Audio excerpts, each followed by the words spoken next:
अब बात करते हैं देवभूमि में जो निवेश का महाकुंभ लगने जा रहा है, उस पर जान लीजिए कि उत्तराखंड की धामी सरकार रुद्रपुर में निवेश उत्सव नाम से कार्यक्रम आज करने जा रही है। इन्वेस्ट समिट में करीब 3.5 लाख करोड़ से ऊपर के जो करार हुए थे, उनमें से 1 लाख करोड़ के निवेश की ग्राउंडिंग हो चुकी है। इसी को लेकर उत्तराखंड में निवेश उत्सव कार्यक्रम होगा, जहां पर मुख्य अतिथि के तौर पर गृह मंत्री अमित शाह शामिल होने जा रहे हैं। ये कार्यक्रम आज दोपहर देहरादून में शुरू होगा। स्पोर्ट्स स्टेडियम देहरादून में ये कार्यक्रम होना है और समय 1:30 बजे का है।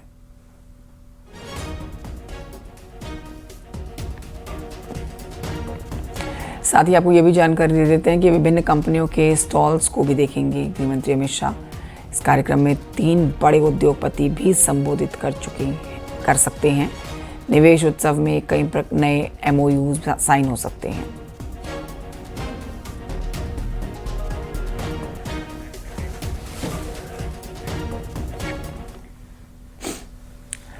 उत्तराखंड में उद्योगों के एक्सपेंशन के लिए आज का दिन बेहद खास है और आपको बता देते हैं कि 2 साल पहले देहरादून में हुए इन्वेस्टर समिट के दौरान जो प्रपोजल आए थे, उनमें से करीब 1 लाख करोड़ का निवेश जमीन पर उतरा है। इसी के मद्देनजर केंद्रीय गृह मंत्री अमित शाह रुद्रपुर आ रहे हैं। देखिए रिपोर्ट।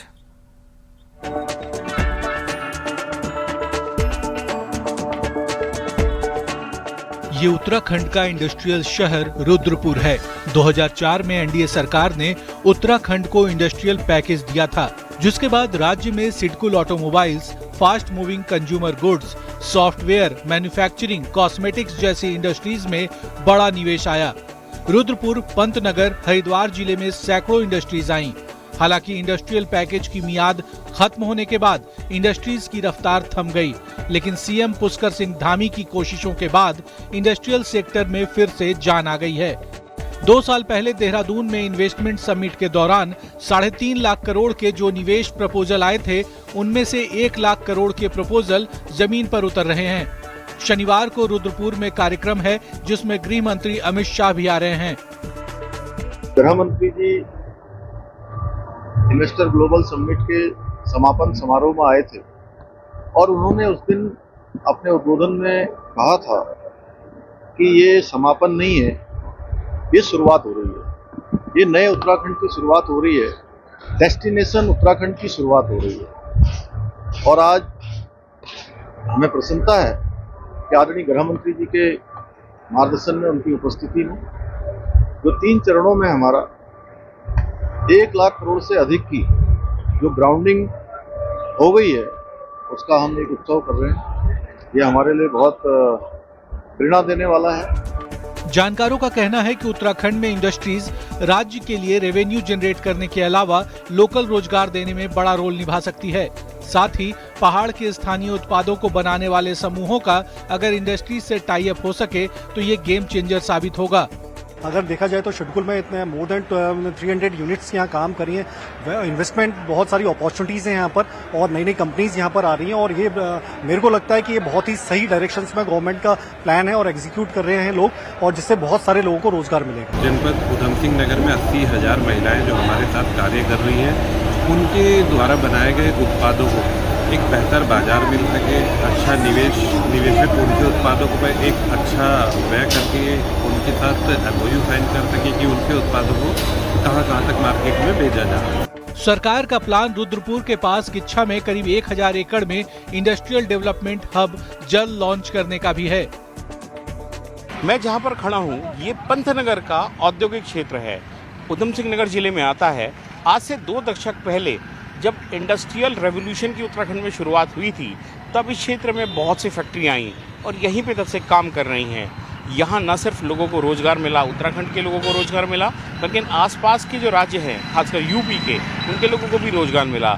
ये हलचल जो आप देख रहे हैं, ये आम दिनों की हलचल है और रोजाना यहाँ रहती है। जानकार कहते हैं कि जब जिस स्टेट में कोई इंडस्ट्री आती है, इंडस्ट्रियल डेवलपमेंट होता है, तो उसका फ़ायदा सबको मिलता है। अब पुष्कर सिंह धामी सरकार ने एक बार फिर से कोशिश करी है कि जो अपनी इंडस्ट्रीज़ का दायरा है वो बढ़े, और देखना होगा कि ये कोशिश कितनी जल्दी रंग लाती है। कैमरामैन दीपक उपाध्याय और अपने सहयोगी शैलेंद्र नेगी के साथ अनुपम त्रिवेदी, न्यूज़ 18 के लिए रुद्रपुर पंतनगर से। इसी से रुक करते हैं रुद्रपुर, जहां से शैलेंद्र नेगी हमारे साथ इस समय लाइव मौजूद है इस खबर पर और जानकारी के साथ। शैलेंद्र, आज का दिन बहुत महत्वपूर्ण है उत्तराखंड में। देखिए, निवेश का ये महाकुंभ लगने जा रहा है, जिसमें एक आप कह सकते हैं उत्तराखंड की एक बहुत बड़ी उपलब्धि है ये, और मुख्य अतिथि के तौर पर तो गृहमंत्री अमित शाह पहुंच रहे हैं। तो सबसे पहले आप एक संपूर्ण जानकारी हमें आज के कार्यक्रम से जुड़ी दीजिए। तैयारियां पूरी लगभग कर ली गई होंगी, दोपहर 1:30 बजे से ये कार्यक्रम शुरू होना है। कितने मेहमान पहुंचेंगे, किस तरह से यहाँ कितना समय गृहमंत्री अमित शाह देने जा रहे हैं, इस पर सारी जानकारी दें। देखिए, जो ये उत्तराखंड का निवेश उत्सव है, ये अपने आप में बेहद खास रहने वाला है, क्योंकि इसमें गृह मंत्री अमित शाह हिस्सा ले रहे हैं और मुख्य अतिथि के तौर पर। और यही नहीं, योग गुरु बाबा रामदेव के आने का कार्यक्रम भी है। दोपहर तकरीबन 12 बजे से ये कार्यक्रम फॉर्मली शुरू हो जाएगा, लेकिन 1:30 बजे तकरीबन जो है वो गृह मंत्री अमित शाह जो है इस कार्यक्रम में पहुंचेंगे। और सबसे पहले वो इस कार्यक्रम में जो एग्जीबिशंस लगी हुई हैं उन एग्जीबिशंस को देखेंगे, यानी जो कंपनियों के विभिन्न कंपनियां जो उत्तराखंड में काम कर रही हैं, जिनके प्रोडक्शंस चल रहे हैं, चाहे वो IT सेक्टर में हो, चाहे वो मैन्युफैक्चरिंग सेक्टर में हो, या फिर वो किसी और सेक्टर में यहाँ पर काम कर रही हो, टूरिज्म हो, एग्रीकल्चर हो, इन सब सेक्टर्स में लगी हुई जो कंपनियों के स्टॉल्स हैं वो उन कंपनियों का निरीक्षण करेंगे यहाँ पर, और ये देखेंगे कि कंपनियां किस तरीके से यहाँ पे सक्सेसफुली ग्रो कर रही हैं और किस तरीके के रोजगार जो है यहाँ के स्थानीय युवकों को दे रही हैं। इसके बाद अमित शाह जो है उस हॉल में पहुंचेंगे जहां पर तकरीबन 10,000 लोगों के बैठने की व्यवस्था है, जिसमें बहुत सारे इन्वेस्टर्स होंगे, बहुत सारे जनप्रतिनिधि होंगे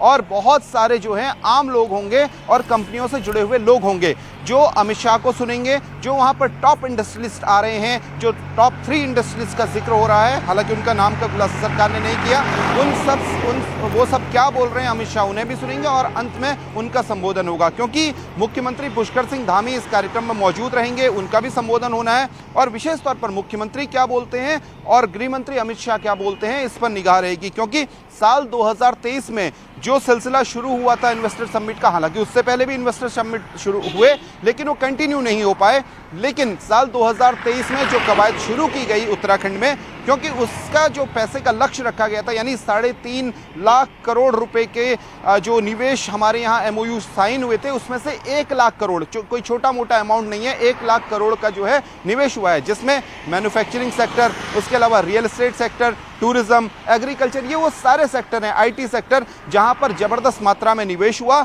और निवेश के बाद जो है अब तकरीबन सरकार का ये कहना है कि 85,000 रोजगार क्रिएट करने में भी वो सक्षम हुए हैं पिछले 3 सालों के भीतर। और यही वजह है कि ये आज ग्राउंडिंग जो 1 लाख करोड़ की हो रही है, सरकार का दावा है कि वो हो चुकी है उत्तराखंड के भीतर। और सबसे बड़ी बात यह है कि जो मैदान का इलाका है जहां हम खड़े हैं, इसमें रुद्रपुर वाला इलाका, हल्द्वानी वाला इलाका, जो मैदान का इलाका कहा जाता है तराई भाबर का, उसके अलावा हरिद्वार वाला जो इलाका है वहां तो इंडस्ट्रीज लगी रही हैं। उसके अलावा जो अन्य तरह की इंडस्ट्री हैं, चाहे वो मैन्युफैक्चरिंग से जुड़ी हुई छोटी इंडस्ट्रीज हों, जिन्हें हम लघु उद्योग से जुड़ी हुई इंडस्ट्री कहें, या फिर टूरिज्म से जुड़ी हुई इंडस्ट्रीज, जो बड़े बड़े होटलियर्स हैं, जो बड़े बड़े ग्रुप्स हैं, वो सब जो हैं पहाड़ के दूरस्थ इलाकों में पहुंच रहे हैं जहां पर टूरिज्म की अपार संभावनाएं हैं। तो सरकार जो है वो लगातार कोशिश कर रही है कि हर तरह के उद्योग राज्य के हर हिस्से में पहुंचे, चाहे वो आपका उच्च हिमालयी क्षेत्र हो या फिर नीचे जो शिवालिक की रेंज हो या फिर नीचे तराई और भाबर का इलाका हो, जहां पर हमें अच्छी खासी नदियां दिखाई देती हैं, यानी सारे वाटर रिसोर्सेज भी मौजूद हैं, हमारे पास ज़मीनें भी मौजूद हैं और ऊपर जो है प्रकृति की जो गोद है वो भी मौजूद है। तो हर तरीके की इंडस्ट्री नेचर के हिसाब से, वहाँ की प्रकृति के हिसाब से ये लगाई जाए। और यही वजह है कि मुख्यमंत्री पुष्कर सिंह धामी ने यह प्लान किया कि क्यों न जो 1 लाख करोड़ की ग्राउंडिंग हो चुकी है उत्तराखंड के भीतर, उसको सेलिब्रेट किया जाए, ताकि जो हमारे इन्वेस्टर्स हैं, नए इन्वेस्टर्स को इस उत्तराखंड की तरफ आकर्षित किया जाए। और सरकार ने पिछले 3 साल के भीतर जो एक तरीके से कहना चाहिए सिंगल विंडो सिस्टम लागू किया है, जिसके बाद इंडस्ट्रियलिस्ट परेशान नहीं है। पहले क्या होता था कि इंडस्ट्रियलिस्ट को एक NOC लेने के लिए बहुत सारे चक्कर काटने पड़ते थे, कई विभागों के जो उन्हें चक्कर काटने पड़ते थे और इंडस्ट्रियलिस्ट परेशान हो जाते थे और जो ग्राउंडिंग थी वो नहीं हो पाती थी पैसे की। लेकिन मुख्यमंत्री पुष्कर सिंह धामी ने यह किया कि सिंगल विंडो सिस्टम सब पूरी व्यवस्था के लिए लागू कर दिया। आप एक बार उत्तराखंड में एंटर करिए, आपको अगर कोई उद्योग स्थापित करना है तो जमीन आवंटन से लेकर के फिर सारी चीजों की जो सुविधा है, बिजली, पानी, आपकी रोड, वो सारी सुविधाएं आपको इंडस्ट्रियल एरिया में दी जाएंगी जहां पर आप अपनी इंडस्ट्री लगाना चाहते हैं। तो सरकार ने बहुत ही ईजी कर दिया है उत्तराखंड के भीतर इंडस्ट्री को लगाने में, और यही वजह है कि आज 1 लाख करोड़ का जो निवेश है वो उत्तराखंड में जमीन पर दिखाई दे रहा है, ऐसा सरकार का दावा है। और आने वाले दिनों में और ज़्यादा रोजगार बढ़ेगा और जो इंडस्ट्रीज़ हैं वो यहाँ पर आएँ, और यही वजह है कि एक मैसेज देने के लिए गृह मंत्री अमित शाह को मुख्य अतिथि के तौर पर यहाँ पर बुलाया गया है, ताकि इंडस्ट्री सुने और भारत सरकार और उत्तराखंड सरकार का एक भरोसा करते हुए उत्तराखंड में एक बेहतर निवेश जो है वो कर पाएं। जी शुक्रिया आपका शैलेंद्र नेगी जानकारी के लिए। नजर बनाए रखिएगा आप निवेश के इस महाकुंभ पर।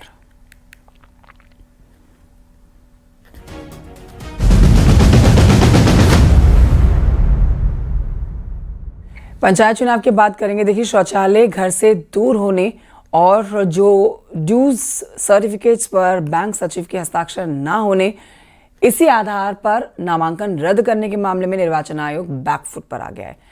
हाईकोर्ट ने दोनों उम्मीदवारों के दस्तावेजों को वैध करार दिया, साथ ही नामांकन को मंजूरी देने के आदेश दिए। इसके बाद हरकत में आए राज्य निर्वाचन आयोग ने टीवी के जिला निर्वाचन अधिकारी और संबंधित रिटर्निंग ऑफिसर को पत्र भेजकर दोनों उम्मीदवारों का नामांकन स्टीकर स्वीकार करने के लिए निर्देश दिए हैं।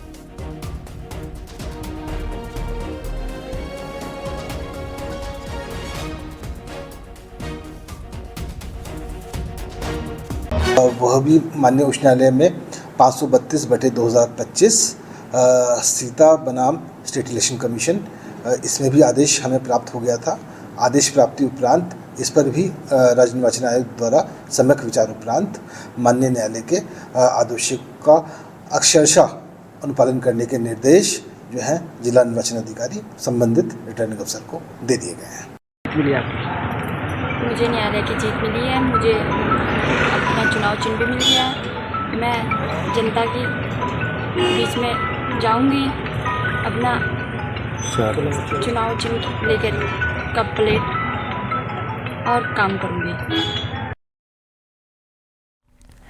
उत्तराखंड पंचायत चुनाव के लिए शुक्रवार के दूसरे दौर के चुनाव चिन्हों को बांटा गया है शुक्रवार के दिन, और प्रत्याशियों को उनके नाम के मुताबिक अल्फाबेट क्रम में चुनाव चिन्ह बांटे गए। दूसरे चरण के लिए 28 जुलाई को वोटिंग होगी। 31 जुलाई को एक साथ दोनों चरणों की वोटिंग की मतगणना होगी और पहले चरण में 24 जुलाई को वोटिंग होनी है। उत्तराखंड पंचायत चुनाव में ग्राम प्रधान, ग्राम पंचायत सदस्य, क्षेत्र पंचायत सदस्य और जिला पंचायत सदस्यों के लिए चुनाव हो रहे हैं।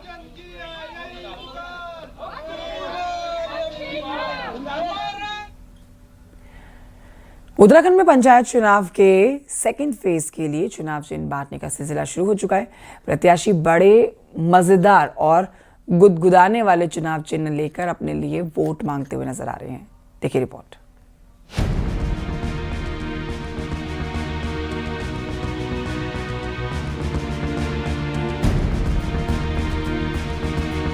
ये सरगर्मी हल्द्वानी के ब्लॉक ऑफिस की है, जहां शुक्रवार को पंचायत प्रत्याशियों को चुनाव चिन्ह दिए गए। इस दौरान किसी प्रत्याशी के हाथ आम, अनार, अंगूर, अनानास, आइसक्रीम जैसी खाने पीने की चीजें लगी, तो कोई ईंट, अंगूठी, कुल्हाड़ी, कलम दवात, पेन, उगता सूरज, कप प्लेट, कैप जैसे चुनाव चिन्हों से संतुष्ट दिखा।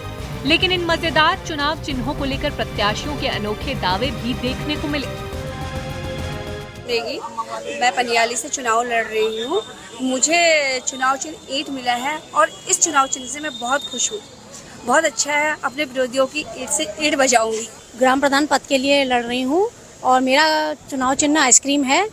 जैसे आइसक्रीम मुंह में डालते ही एक अलग सी ठंडक और मिठास होती है, वैसे ही मैंने भी सोची है कि अगर जनता मुझ पर विश्वास जताती है तो मैं अपनी ग्राम सभा में ऐसे ही नाम लेते ही मिठास आ जाए लोगों के कि हाँ, हमारे नया चेहरा। क्षेत्र से यह चुनाव चिन्ह प्राप्त हुआ है, जो कि है अनार। तो साथियों, मैं कहूँगा अनार जैसा आप जानते हैं स्वास्थ्य के लिए भी काफ़ी फायदेमंद है और क्षेत्र के लिए भी, ये सभी व्यक्तियों के लिए जिस प्रकार अनार फायदेमंद होता है, उसी प्रकार चरित मोहन क्षेत्र पंचायत सदस्य के रूप में क्षेत्र के लिए मैं भी विशेष कार्य करके उनको फायदा और स्वास्थ्य संबंधी सारी जो भी समस्याएं हैं निजात दिलाने की पूरी कोशिश करूँगा। जाहिर है ये चुनाव चिन्ह गुदगुदाने वाले हैं, लेकिन यही चुनाव चिन्ह इन प्रत्याशियों के भाग्य का भी फैसला करेंगे। ऐसे में प्रत्याशियों ने चुनाव चिन्ह मिलते ही इन्हें खरीदने में भी देर नहीं की। पहले फेज के लिए जहां 24 जुलाई को मतदान है तो दूसरे फेज के लिए 28 जुलाई को, जबकि 31 जुलाई को नतीजे घोषित होंगे। ऐसे में नतीजे अपने पक्ष में आए, इसके लिए प्रत्याशियों को चुनाव चिन्ह की तस्वीर मतदाताओं के दिल और दिमाग में उतारनी होगी। इसलिए बिना देर किए प्रत्याशी ब्लॉक दफ्तरों के बाहर से ही बंडल के बंडल चुनाव चिन्ह खरीदकर अपने साथ ले गए। हल्द्वानी से न्यूज 18 के लिए शैलेंद्र नेगी की रिपोर्ट।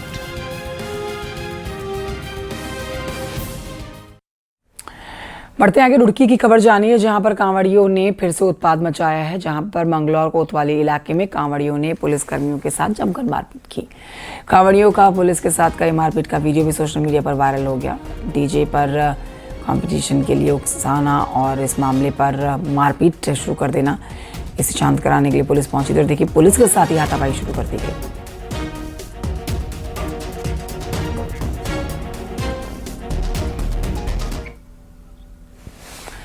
उधर देहरादून पुलिस को छांगुर गैंग का कनेक्शन देहरादून में मिल गया है। ये एक बड़ा अपडेट छांगुर मामले से जुड़ा हुआ। उत्तराखंड से अब तार इसके जुड़ चुके हैं मामले के। यूपी एटीएस ने सहसपुर में जहां पर अब्दुल रहमान को गिरफ्तार किया, जो पहले हिंदू था और उसने अपना धर्मांतरण कर देहरादून में शादी की। यूपी एटीएस से मिली जानकारी के आधार पर पुलिस ने देहरादून में भी इस मामले की जांच पड़ताल शुरू की। पुलिस ने उत्तराखंड एसटीएफ की टेक्निकल टीम के सहयोग से कई इंस्टाग्राम आईडी को मॉनिटर किया, तो एक मामला रानी पोखरी मामले में भी निकलकर सामने आया। यहाँ पर एक संदिग्ध लड़की की आईडी का कनेक्शन जो है वो अब्दुल रहमान से होना मिला। पुलिस ने जब लड़की से पूछताछ की तो पता चला कि लड़की के धर्मांतरण के लिए उस पर दबाव बनाया जा रहा था। और इसमें कुछ इनपुट के आधार पर कुछ लोकल वेरिफिकेशन करके एक अब्दुल रहमान नाम का व्यक्ति है, जो पूर्व में हिंदू था, बाद में 2014-15 के करीब मुस्लिम में कन्वर्ट हुआ था। उसको पूछताछ हेतु जो है वो अपने इन्वेस्टिगेशन में ले गए थे और जो अभी तक सीपी आगरा महोदय से जानकारी मिली है, उसको अभी गिरफ्तार कर लिया गया। जो साक्ष्य उनके पास पूछताछ के बाद इनपुट आया, उसके आधार पर उसको अरेस्ट कर लिया गया। प्रलोभन देकर धर्म को चेंज करने का था और इसको देखते हुए जो है युवती के जो फादर हैं उनकी तहरीर पर 5 लोग के खिलाफ जो मुकदमा दर्ज कर लिया गया, जो युवती को लगातार दबाव बनाकर, प्रेरित करके, इन्फ्लुएंस करके, प्रलोभन देकर उसको धर्मांतरण करना चाह रहे थे। पहाड़ की 10 बड़ी खबरें देखी पहाड़ टॉप 10 में। ऋषिकेश पुलिस ने नाबालिग लड़की के यौन शोषण के मामले में फरार चल रहे आरोपी अजय को पंजाब से गिरफ्तार किया।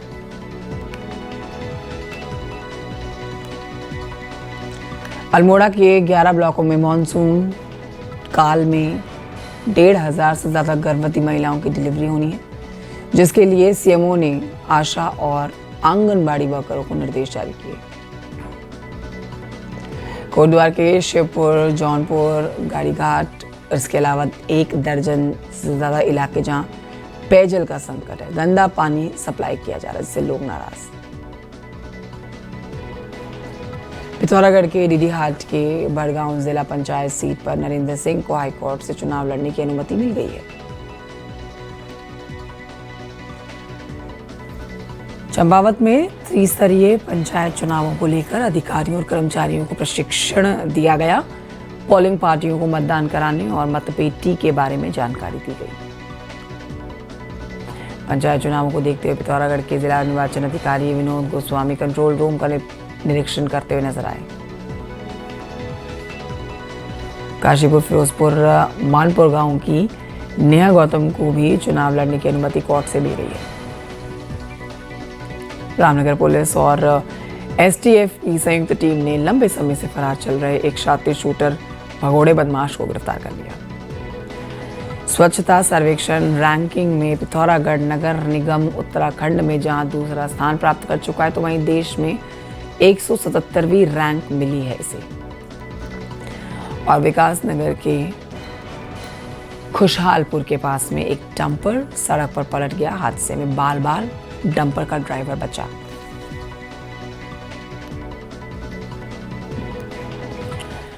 और इन्हीं खबरों के साथ वक्त एक छोटे से ब्रेक का। कहीं मत जाइए, 8 बजे की स्पेशल खबरों के साथ लौट रहे हैं।